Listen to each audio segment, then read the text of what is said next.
Sa video ito, dapat nga hindi ako maglalagay ng voice over. Pero parang matamlay kaya naisipan ko maglagay ng putyo-putyong voice over. Itong araw na ito ay naisipan namin pumunta sa dagat para sana nga ay makapaglakad sa buhanginan dahil malapit na tayong manganak at baka tayo hirapin kasi sobrang laki. Sobrang laki natin, laki talaga kasi ng itinaba ko. So ayan, kailangan mag-walking tayo. So naisipan nga namin pumunta dito sa dagat. Kaso, ayun nga, hindi naman sumikat yung haring araw. Hanggang ganyan lang siya. Para lang din siyang sunset. Imbis na sunrise ay nagmukha siyang sunset. So, imbis na maglakad kami ng matagal, ay saglit lang din kami nakapaglakad dyan. At pagkatapos namin maglakad, ay naligo na lang din kami sa dagat.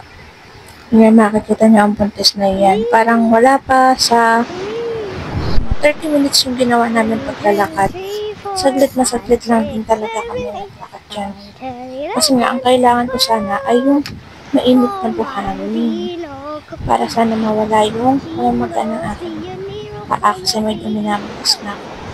Para sana mainitan yung talampakan. Kaso nga, paano maiinitan kung ganyan naman yung sinag ng araw, di ba? So, ayun, naligo na lang kami. So, yun lang.